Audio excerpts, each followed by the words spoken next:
Can we actually catch a break for once, or is this the luckiest start to a season we have ever seen? The Carolina Panthers have officially lost both starting offensive tackles, Ikem Ekwonu to a torn patellar tendon and Taylor Moton to a frightening lung blood clot, leaving their line in absolute shambles heading into our opener. This changes everything for our Chicago Bears defense as we finally have a golden opportunity to dominate the trenches. There are two things to break down here: the reality of their injury situation and what it means for our weak pass rush moving forward. And honestly, the more details come out, the harder it is to ignore what is going on behind the scenes. Hit that like button, subscribe to the channel, and drop your name and city in the comments below. Let's get into it. The Carolina Panthers are facing a massive offensive line crisis that directly impacts our Chicago Bears season opener. According to NFL insider Ari Meirov, starting left tackle Ikem Ekwonu tore his patellar tendon during the wildcard round against the Rams, and now they have confirmed that right tackle Taylor Moton will miss the start of the year due to blood clots in his lung. While we never want to see players injured, these absences force the Panthers to scramble as they prepare to visit us. Their roster moves following these injuries define this early season narrative. They drafted Georgia tackle Monroe Freeling in the first round and signed former Green Bay player Rasheed Walker. But shifting these men into positions they may not be ready for creates a clear vulnerability for our defensive line to exploit. Here's where it gets interesting, because our own pass rush remains a major question mark for this upcoming campaign. We spent the last season relying on Montez Sweat, yet we still lack the depth needed to truly terrorize opposing quarterbacks. We handed Dayo Odeyingbo a 3-year, $48 million contract, and we are looking for Austin Booker to build on his 4.5 sacks from last year. But these remain hopes rather than certainties. Our fans are rightfully skeptical about our ability to pressure the quarterback after failing to add significant help this offseason. If we cannot generate pressure against a battered and makeshift Panthers line in Week 1, when will we ever get home? The tension is palpable as we wonder if our defensive front is actually ready to dominate, or if we are simply banking on internal development that may not materialize when the pads finally start popping during the heat of the season opener. The most glaring issue facing our Chicago Bears heading into this season is that we are still pinning our defensive success on unproven commodities rather than established veterans. After failing to make significant splashes on the defensive line during the offseason, we are essentially betting the house that internal development will compensate for a lack of proven depth. While we handed Dayo Odeyingbo a 3-year, $48 million deal last offseason, his production has been underwhelming, and our interior line remains unchanged beyond the additions of Neville Gallimore and Jordan Vandenberg. Here's the thing nobody wants to say. We are relying heavily on Austin Booker to replicate his 4.5 sacks from last year, yet hoping a young player repeats success is a dangerous strategy in this league. Historically, Chicago has seen plenty of high-potential defenders fail to evolve into consistent pass rushers. And the current front office under Ben Johnson knows that banking on youthful energy is a precarious way to build a championship-caliber defense. Behind closed doors, the staff is likely nervous about the lack of veteran presence in the trenches, knowing that if Booker hits a sophomore slump, our ability to pressure opposing quarterbacks will vanish instantly. While the Carolina injury news provides a much-needed reprieve for our opener, we cannot hide our deficiencies behind an opponent's misfortune. If we look at the defensive roster construction, it is clear that the lack of bold acquisitions in free agency has left us with a unit that could be physically overwhelmed by more disciplined offensive lines. We need more than just hope to turn this front seven into a force. If we do not see immediate results from Odeyingbo and his cohorts early in September, George McCaskey and his staff will face immense pressure to pull the trigger on a major trade before the deadline passes.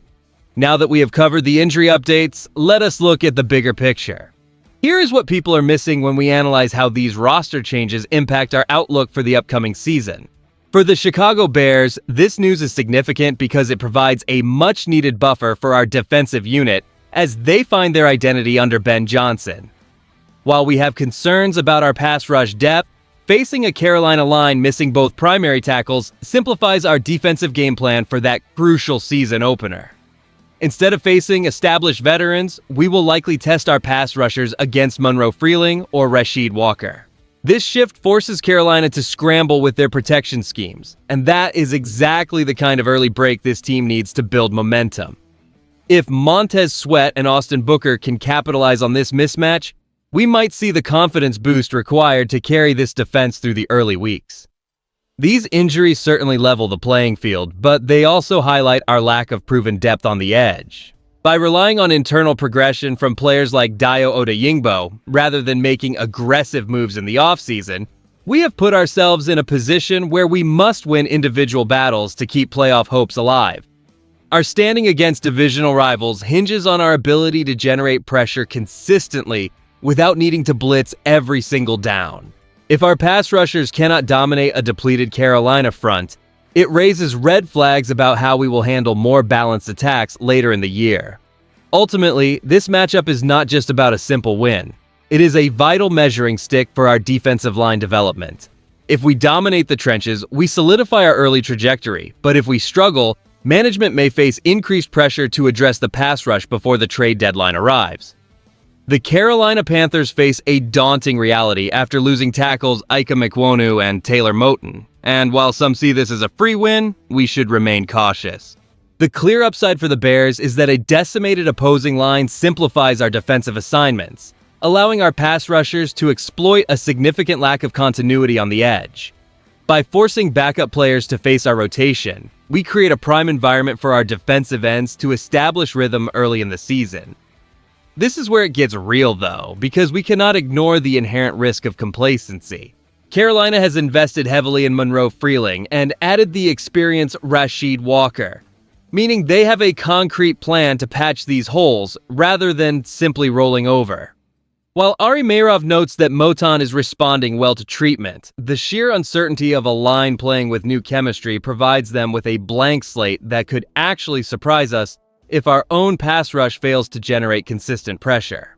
League analysts suggest that we are betting heavily on the potential of Austin Booker and the development of Dayo Odeyingbo. Yet, counting on unproven depth is a dangerous gamble in the NFL.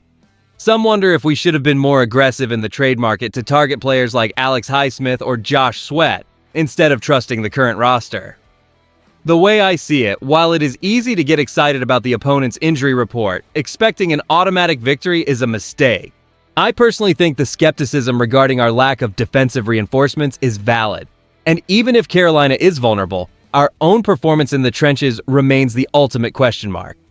We must dominate this game on our terms, rather than hoping the Panthers simply beat themselves due to these unfortunate circumstances. When we weigh these significant injury updates from the Carolina Panthers against the current state of our own defensive front, a clear picture emerges regarding how the season could start for our Chicago Bears. As we look at the bigger picture for the franchise over these next few seasons, the team is clearly prioritizing internal growth and development, placing immense faith in high-upside youth like Austin Booker and Dayo Odeyingbo to become the cornerstones of our pass rush. Fans should feel a sense of cautious optimism heading into this season opener because, while our lack of proven veteran depth on the defensive line remains a valid concern, the sheer volume of personnel challenges facing the Carolina offensive line presents a perfect environment for our younger players to gain confidence. The bottom line here is that professional football is often about seizing opportunity when it presents itself.